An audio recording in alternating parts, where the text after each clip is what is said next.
hell even is this team?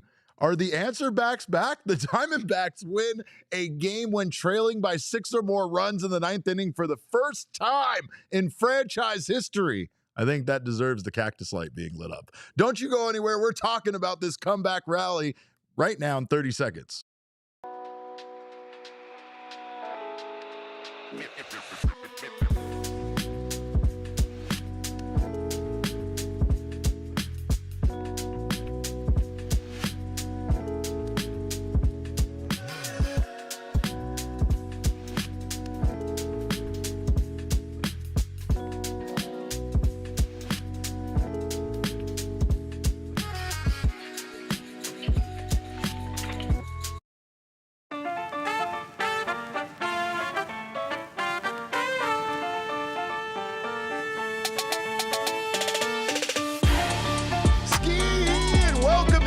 Another edition of the PHNX Diamondbacks show. And I don't even know what the hell we just saw, but welcome in. So glad to have you guys here. My name, of course, is Derek Monte, occasionally known as your mayor of PHNX. We got, again, the human rabbit's foot known as Damon Farrell on the ones and twos. I don't understand what's going on here. I don't even understand what we saw today, but damn, does it feel good to see this Diamondbacks team get to 500 once again and sweep the Atlanta Braves with one of the most amazing 9th inning comebacks we've ever seen. In fact, the most amazing 9th inning comeback we've ever seen in team history. Of course, welcome in to this show. Of course, it is brought to you by our friends over at Bet365 and our friends at Game Time. Make sure to download the Bet365 app. Use that code of PHNX365 when you sign up. You'll get yourself some bonus bets. Go over to Game Time, get tickets for a game, tickets to a game like this wonderful game, and then you'll get $20 off on your first purchase. But Damon, what the hell did we just see? We saw one of the most amazing things I've ever seen, and I still can't help but think that you are somehow involved in this whole process. Derek, it really is pretty remarkable. I don't want to gloat. But it's just the minute you come on camera, I can feel the energy. I can feel. Yeah. What did we talk about right after the game ended? We said it's starting to feel a little bit less like a coincidence and a little bit more like this is just scientific fact that me being associated with this team does in fact improve our chances of winning baseball games. That even I gave up tonight. I'll even admit it. I gave up. I mean, I figure everybody probably did. Everybody probably did. The Diamondbacks at one point were down by a whole heck of a lot of runs.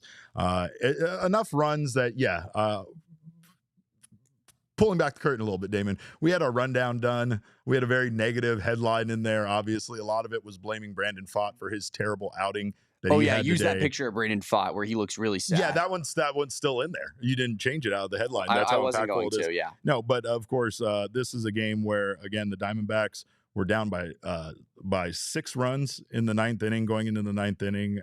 Even before that, they were down for the majority of the game, right? They did put up a couple of runs there in the 4th inning, but unfortunately, thanks to another bad outing, like I said, from Brandon Pfaadt, the Diamondbacks were in a hole. And to be fair, the bullpen wasn't great today. Tommy Henry was not exactly outstanding in relief of Brandon Pfaadt, but he did eat up some innings for this team and allowed them to not have to go to too many arms in the bullpen. But this 9th inning comeback, Damon, I mean, this was incredible. It marked the first time in franchise history when trailing by 6 runs or more, entering the 9th inning, that the Diamondbacks win a baseball game. They were 0-419 in these scenarios. And now in 420 of those scenarios, the Diamondbacks are 1-419. It was their largest comeback victory since July 29, 2024, almost a year ago, against the Nationals, where they scored 6 runs and won 9-8 after trailing 8-2. In the 6th inning. It's also tied for their second largest comeback in franchise history, which they have done 12 times. But 2 of their last 5 6-run comeback wins have been versus the Braves, interestingly enough. So they seem to be able to do it against the Braves.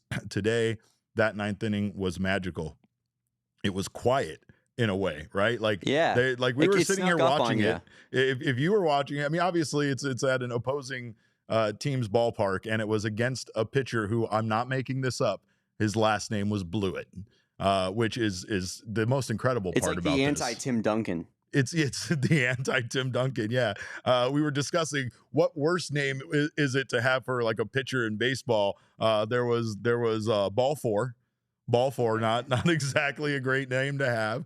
But blew it when you come in and you give up a whole heck of a lot of runs in the 9th inning in a game that your team had pretty handedly. 5 earned runs by Blewett there in the 9th inning. And the Diamondbacks were able to put together, again, a historic rally for this team. Just incredible what we saw. And I just still can't believe that after, again, the position that Brandon Pfaadt put them in early, that the Diamondbacks were able to come back and win this game. And not just Brandon Pfaadt, like I said, even though he didn't, he had a disastrous 3rd inning. Tommy Henry didn't do much to stop the bleeding. He allowed 3 earned runs himself. I just still can't get over what this team did offensively today, despite, again, that terrible day on the mound. The offense just turned this one around. Ketel Marte late added a solo home run there in the 8th inning. That was his 11th of the season. What's funny, Damon, is at that point, this game was kind of so out of hand that I think jokes were being made on Twitter to it being like Chris Paul putting up a 3 when the Suns were down by 40 or whatever that was. You know, like it felt very much like that. Like now what? Now what? But now what? But now what?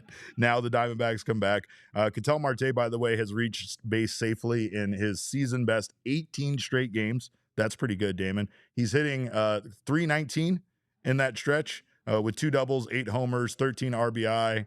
14 RBI and 12 walks, 4 hit by pitches. Lourdes Gurriel also added a home run there late of his own in the 9th inning. That kind of got things started, and that 9th inning was just something incredible to watch. It was just kind of one hit after another, sometimes a home run, sometimes not. Gino started the inning off by striking out, and then yet Gino comes back around in the same inning and ends up being the hero for this team. Gurriel's homer there, that was his 9th of the season. That made it a 10-5 game at the time. Then Timmy Tawa walks. He advances to second. Alec Thomas then adds a home run of his own. Again, these are all off a guy named Blewett, not making this up. As hilarious as it sounds, his actual name was Blewett. Well, we talked about Outman, right? And Tony puts it here in the chat and reminds us, like, Outman is a name that could be extremely cool. But the fact that he plays center field and his name is Outman and he stinks at hitting, not ideal. That makes it where it's like an all-time bad name. Not ideal at all. But Alec Thomas's 2-run home run, that then makes it a 10-7 game. And we start believing, probably foolishly, Damon, but we start believing once again that this team could do it. Jose Herrera walks, and at that point, Raciel Iglesias comes in to replace Scott Blewett. And then, again, it felt like at that point, all right, the Braves were getting serious. They're bringing in their closer. They're going to lock it down. Corbin Carroll doubles, and then that allows Jose Herrera to reach third. At the time, there was a lot of discussion in our office. I was screaming at people to not move from their position that they were in. Screaming at the top of my lungs. And no one was allowed to get up from their desks or change seats or do anything, really. That's the reason why Damon, we put a lot on Damon for him to get this ready fast, because he didn't have his charger, and I wouldn't let him get up from his seat to go get his charger. I think everybody watching this right now can completely understand what I was doing and can feel my actions were justified, because in the end the Diamondbacks won, so you can't say that I wasn't justified in making everybody sit in their seats and not move. You've been scarred by this chat and these people in this community. Like, you know that. They take every little thing that you do differently and blame you for they the definitely outcomes. do. So they then definitely do. I feel like in your everyday life now, you're like on the edge. You're sitting on the edge of your seat. Like, you don't move a muscle. Right. But now what I need is I need to celebrate. I need a celebratory Frosty. And if you don't mind, thank you, Shane. I have a celebratory Frosty in my hand. Can I make that happen with money too? No. Money. Can I have money? No. All right. I'll take the Frosty though. Oh my God. This is amazing, Damon. See, this is the way you celebrate, especially in this heat. Celebratory Frosties. Probably going to have to visit Cold Takes because of that. What do you got? Is that a baby? Did you give me a baby? What does that mean, Shane? Are we having a baby, Shane? Oh my God, we have to have a talk after this. But things did get weird for just now on this set, and things got weird for this team. Again, once Iglesias came into the game, the Diamondbacks somehow kept things going against him. Carol doubles, Ketel Marte singles. That scores Jose Herrera, and then Corbin Carroll goes to third, and the Diamondbacks just kept picking away. Got Perdomo up at the bat. You think our Wrist King is going to come through. He pops out probably in all is lost moment at that point, right? Especially there in the ninth inning. Ildemaro Vargas, who came in replacement of Josh Naylor. Josh Naylor apparently suffered some sort of injury that we really don't have the details on yet, but he did leave the game. Vargas comes in. He singles on a line drive to center field. That scores Corbin Carroll. Ketel Marte goes to second, and it is now a 10-9 game in the Diamondbacks. Legacy AB. Just a legacy AB, especially coming into the game late in relief of Josh Naylor, for him to be able to do that. Incredible. But you want to talk about legacy AB, Eugenio Suarez, the guy who started the inning with a strikeout, comes back up to bat.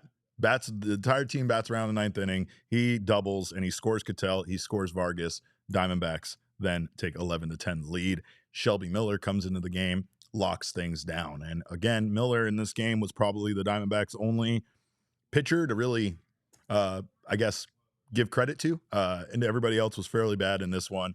Brandon Pfaadt, I have concerns, and I think everybody should have concerns.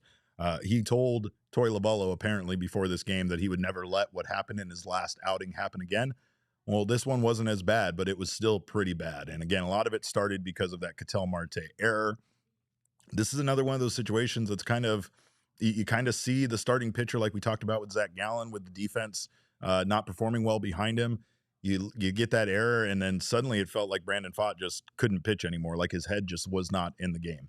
And that's frustrating because, again, we all, as fans of this team, and as people that have watched this team over the last few years, those plays in our minds are already made. And again, this is kind of easier said than done, right? By a pudgy guy sitting here eating Frosties talking about how good they should play defense. But, it's just something that Ketel Marte has done year after year for this team. And it's not just him, but we are seeing Marte make some errors over there. It was his second error of the year, and that resulted in 5 runs scoring. I don't know what would have happened in that world if Marte gets at least one of those outs, right? I think that's part of it. Is it's a little much to just assume that he could have gotten a double play, although it felt very much like he could have. He clanked just off his glove, and neither out is made. But again, that's going to happen over the course of a game, and a pitcher can't really completely let things fall apart. And that's what happened to Brandon Pfaadt. He goes on to allow 5 hits and 5 runs to score in the inning.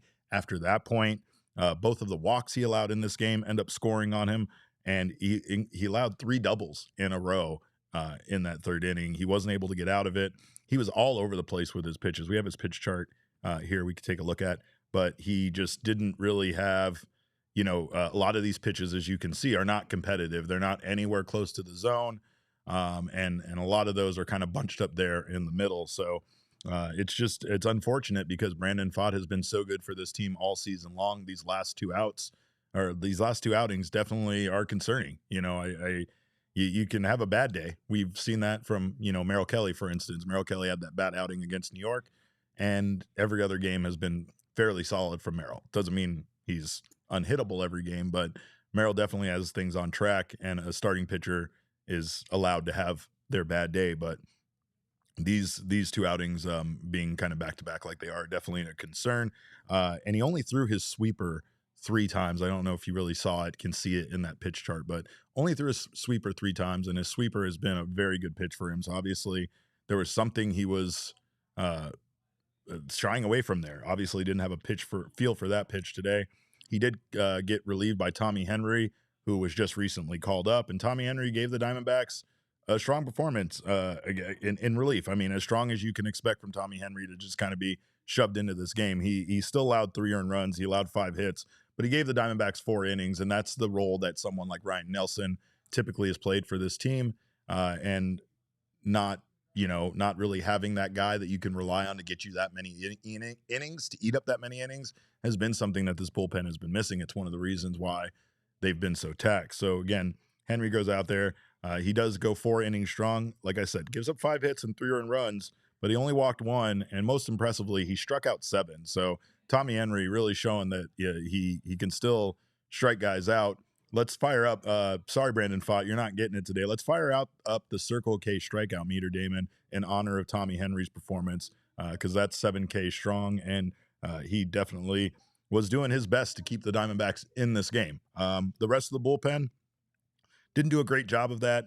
Kendall Graveman allowed one win in there, gave up 2 hits, gave up 1 earned run. But then Shelby Miller comes in with the lead there in the 9th inning after the Diamondbacks rally. Felt very much like this was going to be maybe one of those moments that we've experienced this year, like that Cubs game of excitement and then being let down again. Well, I verbalized it on the show on game 1 of this series of like, imagine Shelby Miller blowing a save against the Braves. Yeah. And I felt like I was about to accidentally speak that one into existence. That I'll one was be about honest. to be a frosty take. Yeah, that was about to be a very frosty take.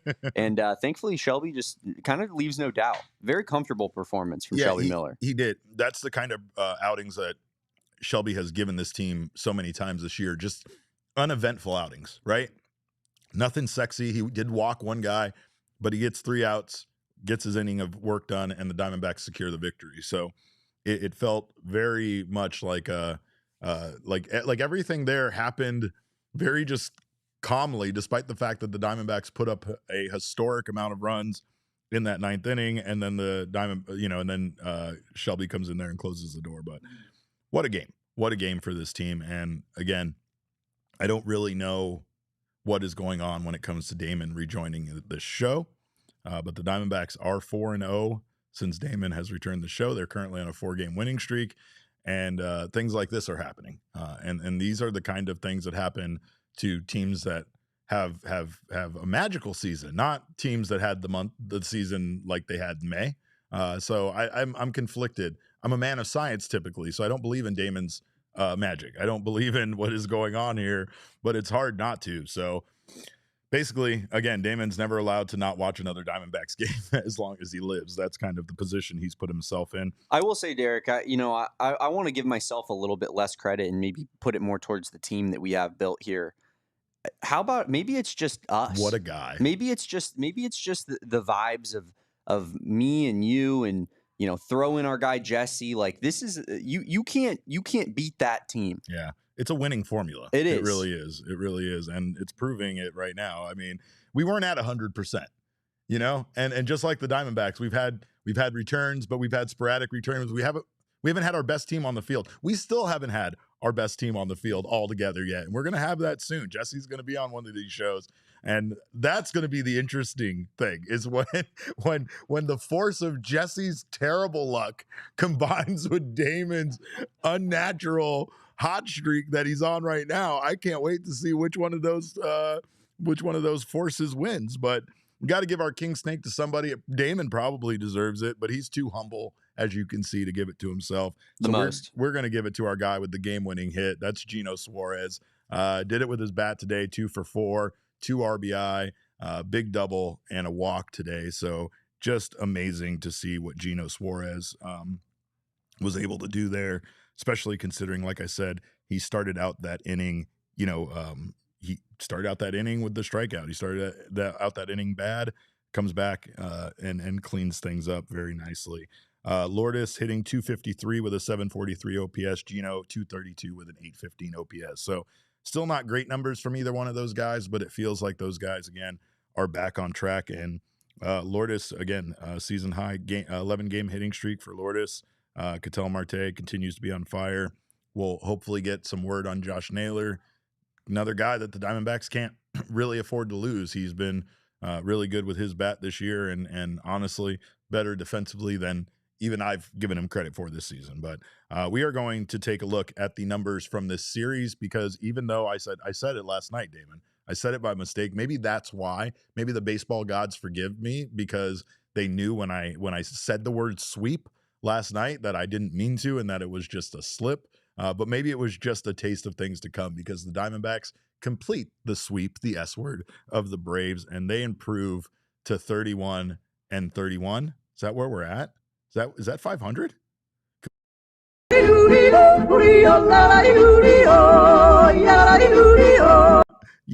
baby, we got it. We've never been so back. Diamondbacks get back up that mountain. We got it. This had to be a fun probability.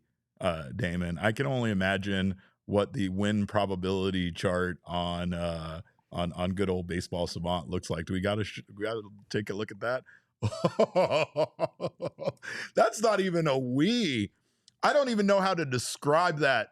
That's like the Guardians of the Galaxy ride at Disneyland that just takes you straight up, right? There's no incline to this roller coaster. This is just a certain Braves win right up into a Diamondbacks win somehow, some way. That's incredible. Yeah, it's beautiful, Derek. Still got the little W there on the end, though. Usually it's the other way around, it feels like. Yeah. Like, usually it feels like we're on the receiving end of this exact situation. So it just feels good to finally win one here. And I have another little fun exercise for us.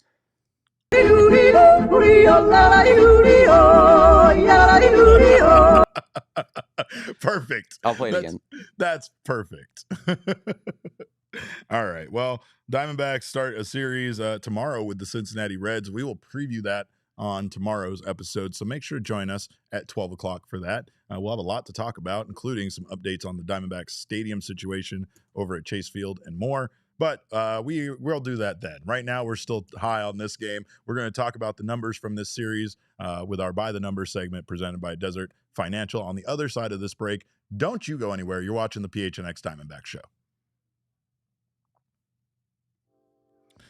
Of course, if you are an Arizona resident, you probably already know summer is here. The 100-plus temperatures, it's the next 2 weeks just straight. It's just going to be hot. And a great way to save yourself some money is to check out what APS has to offer right now in their marketplace, because they want to save you money. And a great way to do that is with a smart thermostat. Of course, you may know this already, but more than 50% of your energy costs come from cooling and heating your home. So it's a great time to try to save some money on that. And you can do that with a smart thermostat that works with your APS rate plan to maximize comfort and convenience while minimizing your energy costs. It's also a great way for you to be able to set your thermostat remotely. It's one of my favorite things to do.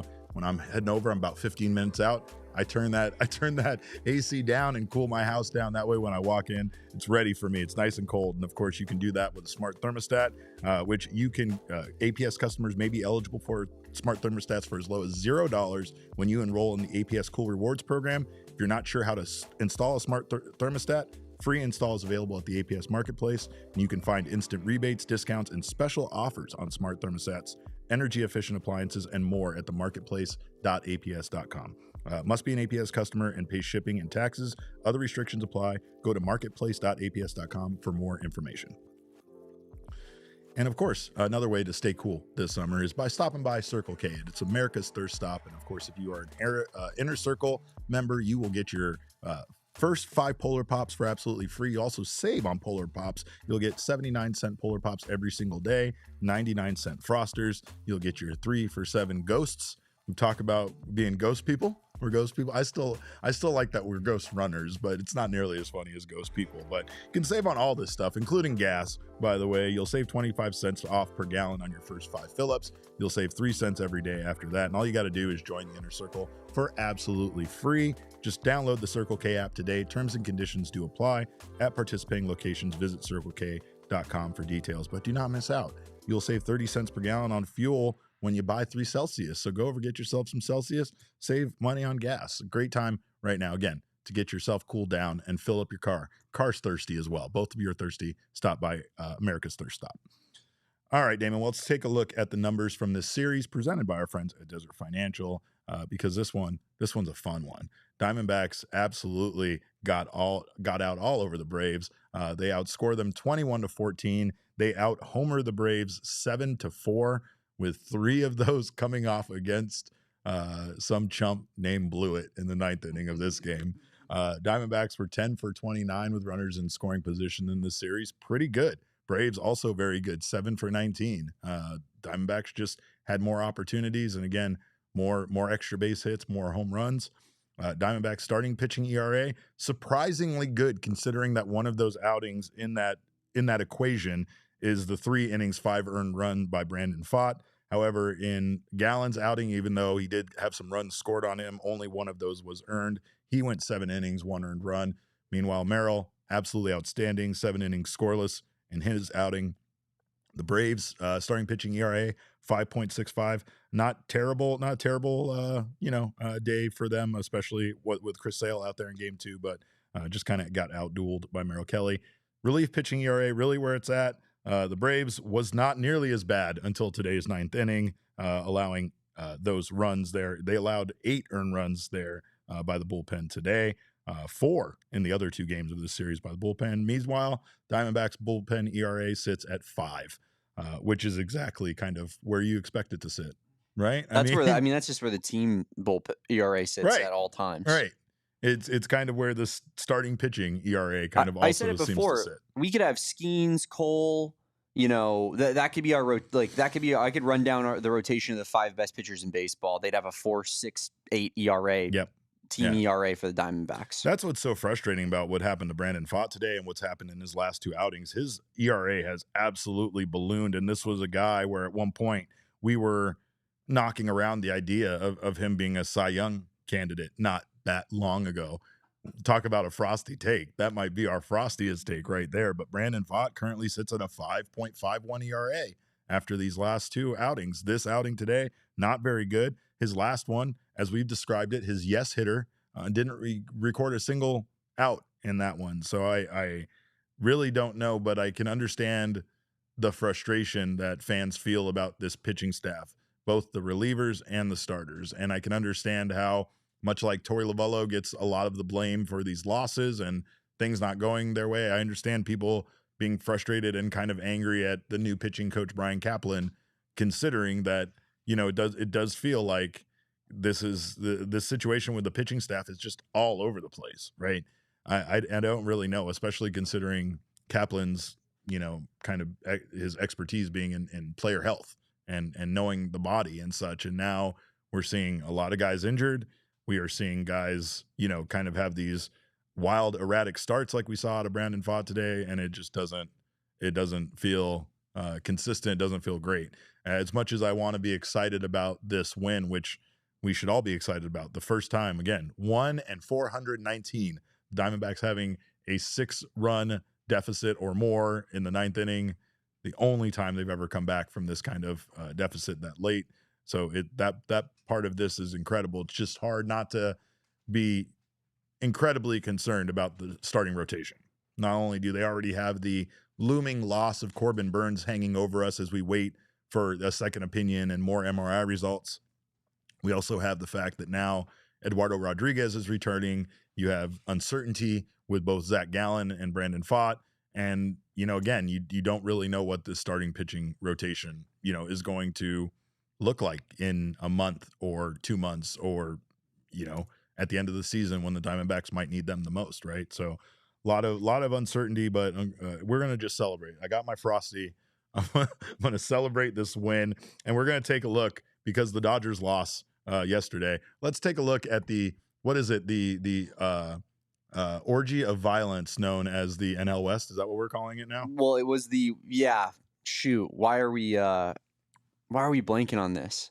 Yeah, it was definitely. It was as of last night, Derek, and both of us are just sitting here. We're just sitting here, just blanked on exactly the term that Bert used for the mascot race yesterday. It was the drunken orgy of violence. It was the drunken orgy of violence, and that is what we're calling the NL West. Let's take a look at the standings. Diamondbacks currently sit at 6 games back. Currently. I don't know what to take away from that. I will say that the Dodgers, again, are not the best team in baseball right now. That's nice to have some teams have a better record than the Dodgers. The Padres and Giants are kind of beating up on each other, which is keeping things close. And the Diamondbacks are winning some very improbable games to, again, take a look there. 3 games back there from the Giants, not too many games back from the Dodgers or the Padres. So at least it feels like this series win, this series sweep was huge for this team, especially considering, those 2 disappointing series losses to the Nationals and the Pirates. And, respect to those teams because they've been playing good baseball. The Diamondbacks caught them at a bad time and they kind of rolled over them, similar to the way that they, got rolled over by the Cardinals, right? So it's just, you can't really look on the schedule necessarily and pencil anybody in as a win or a loss when you're looking at the upcoming, teams that the Diamondbacks have to face. The Cincinnati Reds team just had a fairly exciting robbery happen for them to secure a victory in one of their games. They're probably coming into this series with the Diamondbacks with a lot of energy, but I don't know how the Dbacks right now couldn't be more pumped after this win, right? This is the kind of win that makes you believe for the rest of the season that you can do it again, no matter what the deficit is, which is something that baseball players very much need. This is such a mental game that you just have to know deep down inside, well, we've done it before, we can do it again. And that might just be enough to help this team win some games down the stretch and give them the confidence that they need right now. But I don't know. I still can't get over Kevin is sitting over here kind of close to us.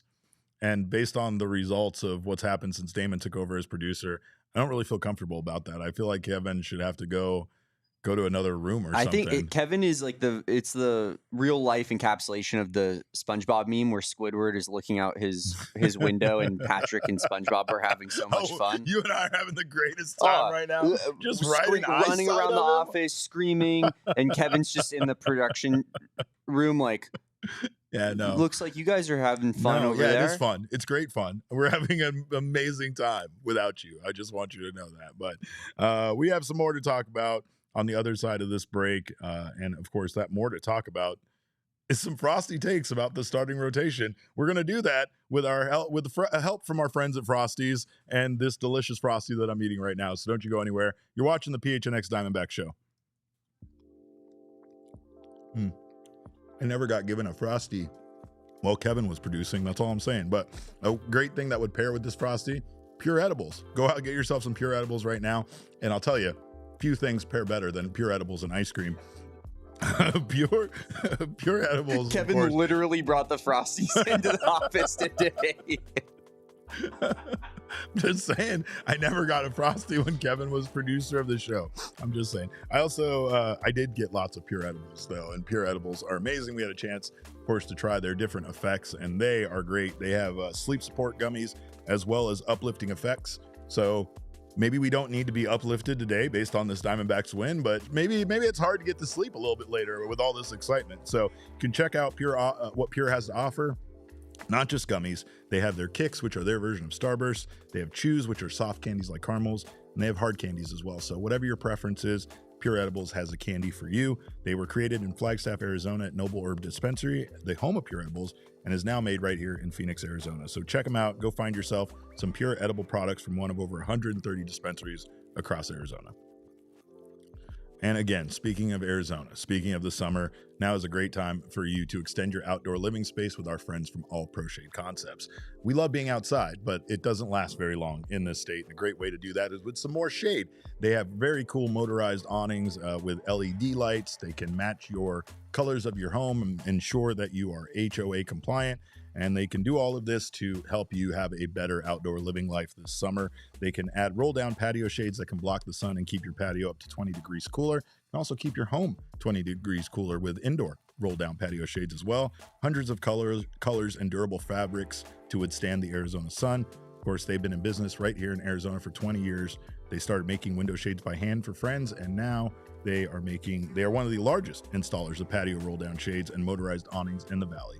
Call them at 623-204-1476 or visit allproshadeconcepts.com right now to schedule your free estimate.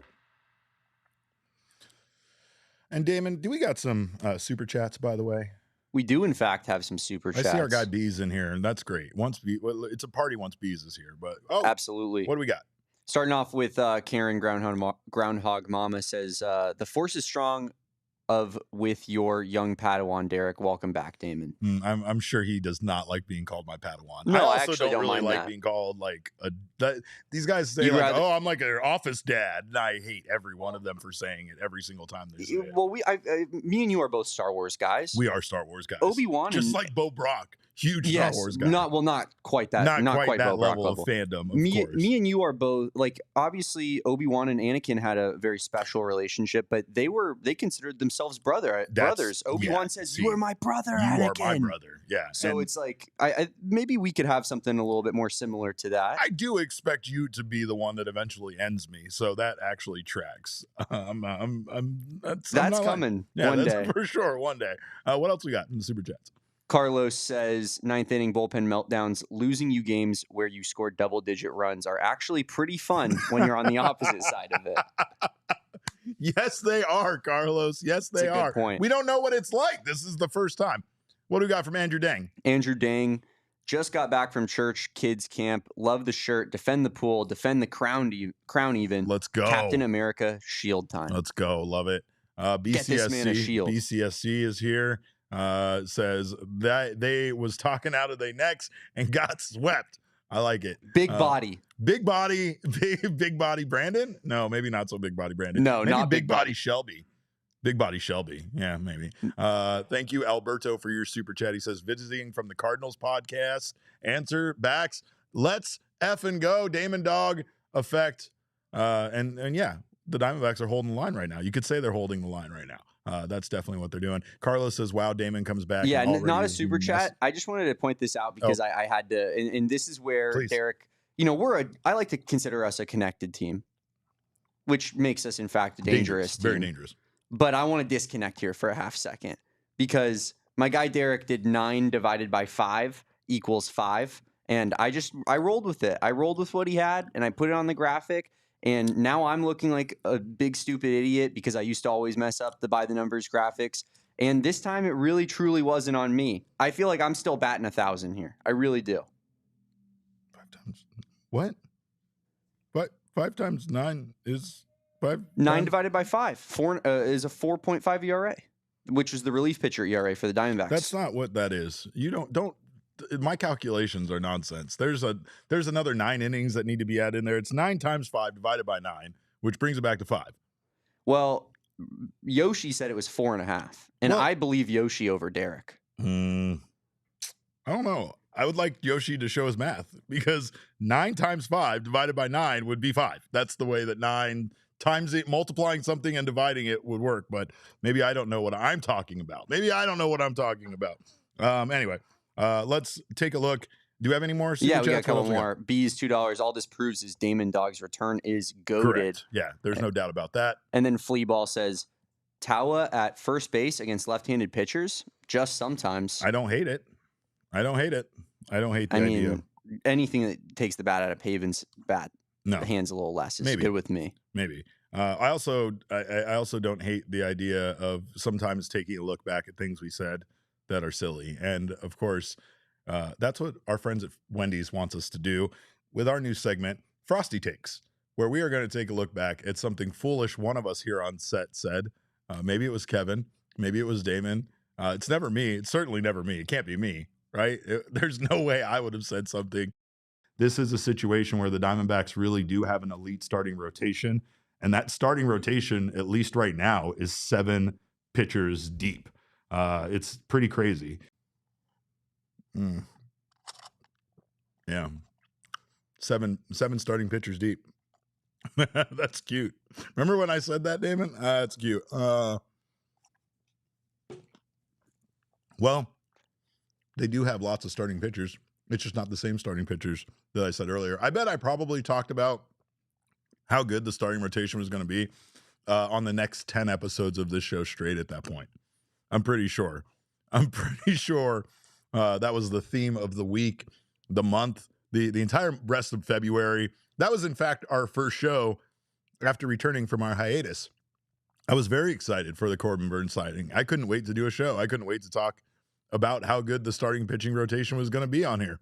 And yeah, there's probably a month of clips you could pull just like that of me talking about this Diamondbacks starting rotation being, I think the words I used were elite and one of the best in the league. And I think competitive was definitely something I called them. And instead, the Diamondbacks currently sit at what, like a 4.56 ERA, I believe, is where they're at. That might have been before today's game, but that's just the starting rotation. That sounds right. It's gross how bad the Diamondbacks ERA is as a team. You know what I mean? And like, again, I don't really it's a lot of things, right? But it's kind of amazing how we felt that way. I'm sure the organization felt that way. You know, like the organization was like, we are good. We are solid. In fact, we're more than solid. We went out and we added more pitchers than any one team would actually need. And the Arizona Diamondbacks right now have a 4.45 ERA. They are 25th in Major League Baseball in ERA. The teams above them right now include the Nationals, the Angels, the Guardians, the White Sox. It's White all the Sox starting pitching ERA is actually pretty good at 3.98. It's the same as last year, it looks like. It's almost identical to last year. It's almost and identical. We have Corbin Burns. Well, maybe not anymore, but we did have Corbin Burns. And again, now we'll have the excuses, but we had the excuses last year, right? We were saying they're missing Merrill. Eduardo is missing. Zach keeps having these weird, issues with having to leave a game suddenly. Luckily, he didn't miss significant time, but he did miss time last year. So there were reasons why it was bad. This, you still have your reasons. You still have your injuries. You still have Erod missing time. You still have whatever the hell is going on with Zach. And you still have Corbin now missing who knows how much time. Maybe the season. Hopefully not. But you pair that with some of the injuries that they've had in the bullpen, AJ Puck, Justin Martinez, Ginkel, not only being injured, but being very, very bad. You had Joe Mantiply just being unserviceable to the point where he's DFA'd.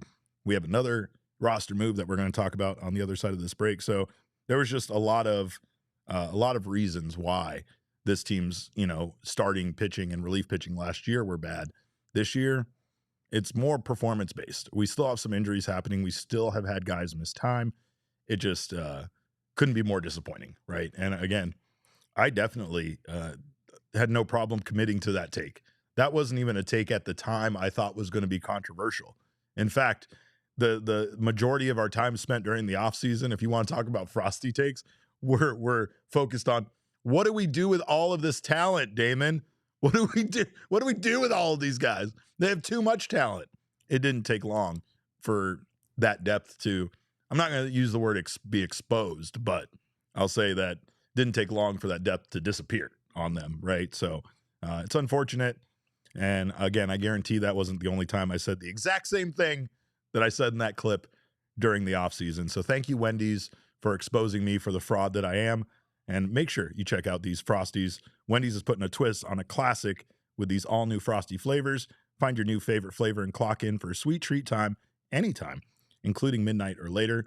That's when I tend to stop by and get my Frosties on the way home from doing these postgame shows. It's a refresh on a classic.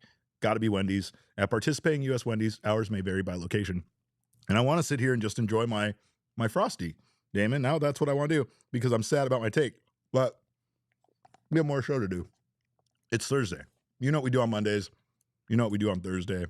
It's Throwback Thursday. So let's take a look at something pretty incredible that happened on this day back in 2000. Back in 2000, not a win, not a result on the field, but the addition of one of those pitchers that made me believe that the Diamondbacks could have great starting pitching again. On this day in 2000, the Diamondbacks drafted one Brandon Webb in the 8th round of the amateur draft. Talk about a steal. That guy ended up being pretty good. Am I right? Not bad for this team. Webb in his career with the Arizona Diamondbacks had a 3.27 ERA, 87 wins, which is second all-time for this team behind Randy Johnson, and 1.239 whip in his career. Won a Cy Young in 2006, was multiple-time All-Star. And again, didn't he finish top 3 in Cy Young 3 years in a row? Mm-hmm. That's insane. He did finish. That was 2006. He finished actually top 2 3 years in a row. That's unbelievable. He finished top 2 in Cy Young voting in 2007 and 2008. Was also an MVP. He got voted for MVP as well in 2007, 2008. Unfortunately, 2009 is when that devastating injury happened to him that resulted in the end of his career. And again, we talk about a lot of what ifs sometimes with this team. That's a big one. That's number one, I think. Yeah, especially with what they were building at that time, you know, in that who could you who could you say is even close to as big of a what if as I don't know. Because like maybe people thought like a Justin Upton was going to be maybe a more transcendent star, Sure, but he still gave you good games as a Diamondback. Like Brandon Webb was a Hall of Famer in the making, and you just lost him in the midst of his prime. And Justin Upton's career isn't like tragic, right? He just left for a different He had team. a good career, yeah. And that's like, I think that's kind of the difference here is the different, and he had a long career too, you know what I mean? So he ended up playing until 2022, I believe. But yeah, I mean, a lot of it was just the fact that he left us for the Braves of all teams. We're bringing up the Braves. And then, you know, he played his significant portion of his career with the Angels where, you know, unfortunately what he did didn't really matter. Well, that's, I mean, welcome to the Angels organization. That's what I'm saying. But again, his career numbers, nothing crazy. But yeah, I mean, when he was here, Justin Upton was an incredible player for the Arizona Diamondbacks.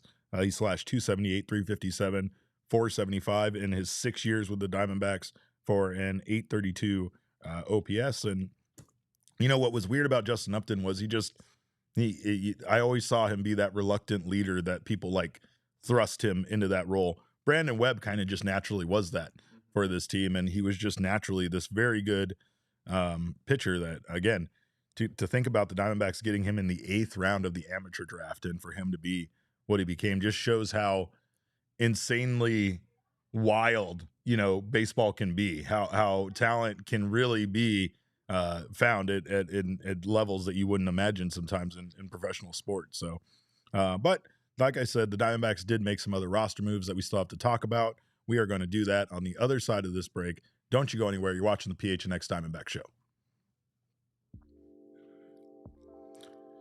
Well, I got Damon on board, so we're finally going to be able to go take our boys' trip to Gila River Resorts and Casino. And that's mostly because of the BetMGM Sportsbook. I convinced him that that's where we're going to go. We're going to watch a little bit of this NBA Finals action that I guess nobody cares about. I don't know. That's what the word on the street is that a game between a team from Indiana and a team from Oklahoma City can't be compelling. But I disagree. And I'm going to go there, watch the NBA Finals with this guy. We have some great food, massive screens, and of course, get those tickets, make our bets, and have a great time. It's the ultimate place to watch and win. Place your bets and experience the excitement. It's also a great place for you to stay at any one of their Valley locations for you to have a great staycation here in town or a great night out on the town with their over 4,500 slots and live table games. So you do you at Gila River Resorts and Casinos. Visit playathila.com for more details. And as a hat aficionado, I can say that Branded Bills makes some of the finest hats you can wear. You can see them right here behind me. I still love this hat they had for the Diamondbacks for their golf event. Damon is rocking another one of my favorites, the Phoenix limited edition job. Great stuff. And you can get, if you're interested in having a hat like that for your brand, Branded Bills has you covered. If you're looking to make some gear to stand apart from the crowd, Branded Bills will get you on the right track with the best custom headwear. Start your order and their dedicated team will help you create the exact custom apparel you need. And if you're not looking for that, if you're just looking for some great hats, they have some U of A and ASU hats as part of their campus collection. They have some great Phoenix Suns hats, amazing hats for the state of Arizona, and more. They are a local company from right here in Mesa. So check them out. Head to brandedbills.com and use our code of BBPHNX for 10% off your first order. That's BBPHNX. And now, Damon, I know he can hear me now. I'm like, this is a little different. We were kind of talking about Shane wanting to turn our PHNX pool takeover event at Chase Field into his birthday party of some kind. And we refuse to let that happen. We're not going to let that happen. It is an event for our diehards. It's about us. It's about us. It's about the Diamondbacks. It's about baseball. It's about our love of the game, not our love of Shane. Not our love of his birthday celebration, right? But regardless, if you like Shane, you can still come. I'm not like making you not come, but don't bring cards, don't bring presents, no balloons, no streamers, nothing like that for Shane. I refuse to allow it. It's going in the pool. He's going in the pool. Yeah, we might even break Cogs's record for how many times we threw Cogs in the pool last time. But Shane's a big man. It's going to be a challenge. I didn't say it was going to be easy. We're going to have to do it as a team, but we're going to do it together on July 3rd from 5:30 to 10 p.m. out at the Chase Field pool. We have the right field pool reserved, and we're inviting you to come hang out with us, watch the Diamondbacks take on the San Francisco Giants. You get your complimentary food, you get your ticket to the game, you get your drink as well, and you get to take home that Diamondbacks beach towel. So it's a great time. Make sure to join us. Tickets are very limited, and they did sell out last time. So please do not DM me begging for tickets once they've sold out, because there's nothing I can do. I am a mayor, but I have no jurisdiction of the pool area at Chase Field. So make sure to join us. That's what Jake from John Boy is in charge of. Correct. Yeah, that's Jake, his jurisdiction of Phoenix. I think Espo is under him. I don't know. He was in the lifeguard outfit last time. We'll have to figure out that power dynamic a little bit further. Yeah, it's crazy, but it's definitely Little Jake, verified, right? We got Big Jake, which is Pfaadt, and then we got to keep these guys straight. Yeah, I remember I tried to explain who Big Jake was. We were taking guesses, and Derek literally guessed Jake from John Boy, and I was like, "Have you seen Jake from John Boy? That is by definition Little Jake." Why would we ever call that man that? All right, well, Big Jake is the tallest man alive.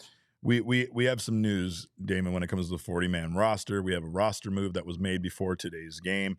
The Diamondbacks have designated right-handed pitcher Scott McGough for assignment. The team announced today his spot on the 40-man roster goes to lefty Andrew Saalfrank, who has been reinstated from the ineligible list after being suspended due to that violation of betting on baseball. Saalfrank has now been optioned to the Diamondbacks rookie ball affiliate in the Arizona Complex League, where he will get some get some rehab starts in, I imagine, and could see time. I don't know what they're going to do with Saalfrank at this point. Chances are he'll go to Reno once they feel like he's at a competitive level to play against, and the AZ Complex League is also still competitive baseball. I don't mean to make it sound like it's not, but he is definitely a guy who could be a part of this bullpen very soon. And I don't know how fans feel about that. I know a lot of people don't really care about what he did. And to be fair, I don't mean to undermine it, but if there was ever a less significant way to violate a rule like that, I don't know if I've seen it. I mean, he was betting dollars, right, on games. Like he bet an accumulated amount, I believe, that was less than $150 on baseball. Like it was. You don't even want to know the amount of money that has cycled in and out of my account. That's what I'm saying. Damon spent that on Thursday. Is what I'm saying. This is a professional baseball player. Right. But again, what I guess what I find amazing is that the morality of the situation just goes to prove that people really don't care. What's happened here is Scott McGough has been a guy that his time with the Diamondbacks has not been easy. He definitely wasn't a Joe Mantiply, who, there was a time where Joe Mantiply was a very valuable part of this team, and then he just kind of slid off a bit, right? Just wasn't able to perform at the same level that we saw him perform in the past. But Scott McGough, his tenure with the Diamondbacks has just kind of always been McRough, I guess you could say, right? He has not been a guy that's had like very, good stretches with this team. He's had a lot of big games where he did not perform well and cost the Diamondbacks a win, right? So it's unfortunate, but again, because of the idea here that Saalfrank could be maybe what he was at the end of that 2023 season, people don't seem to really care. And again, I also understand it, right? Like it's just one of those things that this team right now is so desperate for someone that can come in and help them win games that people are happy to say adios Scott McGough and welcome back Andrew Saalfrank. So it's a unfortunate situation for McGough, because I feel like at times he actually seemed like he was a better pitcher than the results showed. However, it's just he had some really high profile blown games, and it's hard for people to think of anything besides that. Yeah. That's the high leverage games are what everyone remembers, right? Well, yeah. And I mean, again, remember he got kind of plunked into the save closer situation when didn't really seem like he was the best option at one point. He's had he even had a stretch this year where I kind of talked him up and was like, hey, actually McGough's not doing so bad. And then he went and proved me wrong and provided me with another frosty take that I could probably find the clip of, but it's he was good in 2023 for that first half of the season. He was. like legitimately good. He was. And again, Scott McGuff, Turn off the lights. Probably turn off the lights. Sexiest man in Arizona at one point. Let's not forget that. I think he was named that. I'm pretty sure. I'm pretty sure somebody by a reputable publication would say that about him. I'm sure somebody did, right? But again, this was a guy that, you know, before coming to the Diamondbacks, last pitched for the Miami Marlins back in 2015, and had that 8-year stretch. He pitched overseas, and again, when he came back to this team, there was a pretty good portion of the year where he wasn't bad. But lately, I mean, even this year, you go back to he had 3 scoreless outings in a row against the Dodgers, against the St. Louis Cardinals, and against the Pirates. But then against the other 2 games against the Pirates and the Nationals, he gives up a total of 5 earned runs in those 2 outings. So Diamondbacks have moved on and look for other options there in the bullpen. They also, again, have some things to figure out here with how everybody's going to factor in, whether Tommy Henry's going to stay up, Christian Mena. There's other guys here that might be more permanent parts of this bullpen, might not stick around. The Diamondbacks still need some depth. So again, with kind of now at the bottom of the barrel as far as starting pitcher depth is concerned, they probably can't afford to have Bryce Jarvis come up, and I wouldn't be surprised to see Tommy Henry potentially sent back down to continue to stay stretched out and stay available for starting pitcher depth. But for now, Saalfrank is back to the 40-man roster for the Diamondbacks, and everything's lined up for them to hopefully be able to continue this streak.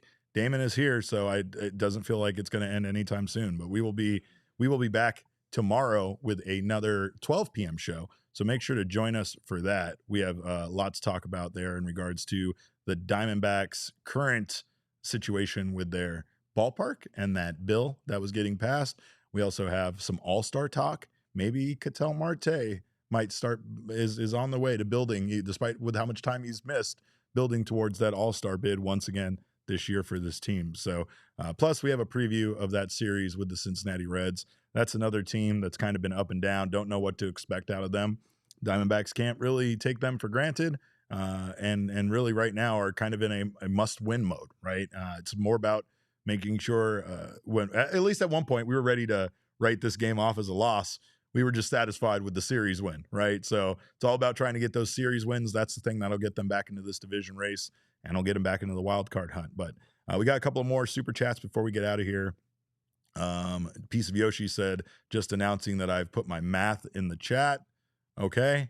We don't need to see his math. I mean, nerd, right? Nerd much? We're talking sports over here, dude. I put dude. math in the chat, so whatever. But let's see. 10 runs. Bullpen innings, 2 on Tuesday, 2 on Wednesday, 6 today. He said that you did the reliever ERA not factoring in Shelby Miller's 9th inning, and that if you had factored in one more inning, then it would have been a 4 or 5 ERA. It's fair. It's probably fair. There was a lot of stuff done in a hurry. All right. You don't have a show to plan for, Yoshi. Fleaball says late to it, but pickle juice working for Merrill. Yeah, right? It's not bad. All you need to do is apparently run in the dugout in between innings and drink pickle juice. But again, thank you guys so much for your super chats. Thank you guys so much for being here. Again, we'll be back tomorrow with a 12 p.m. show. Until then, you can follow us on Twitter. I am at cap_caveman with a K. Damon, the lucky rabbit's foot, is at Damon Dog, DAWG. We are all Damon's dogs. Bark, bark. That doesn't really work for you with the sports betting thing, though, does it? The whole like rabbit's foot thing. Like, should I make my bets close to you? Like, should I just talk to you while I'm in the middle? It doesn't work from a money standpoint. It only works from my baseball team. All the rest of my teams stink, man. Yeah, no, you're right about that. But we're glad to have you back, and we're glad to have you positively impacting this team. Remember, no matter what Shane tells you, the takeover is not for his birthday. So do not bring in birthday presents, but do join us for that, because it's going to be a whole lot of fun. And make sure you come back tomorrow at 12 p.m. for this show. So again, we thank you guys. Thank the Diamondbacks for doing the thing. 1-419 in games where they are down by 6 runs or more heading into the 9th inning. And that one happened today. We all got to witness. We are all witnesses. So of course, thank you guys again for stopping by. We'll see you tomorrow. Until then, have yourselves a wonderful rest of your day and your evening. Enjoy this win. behave yourselves. I'm talking to you, Yoshi. And of course, more than anything, remember, kids, baseball is fun, but it is so much more fun when you just score 7 runs in the 9th inning and decide to win the game, even though you were down for most of it. We all silly like the mayor.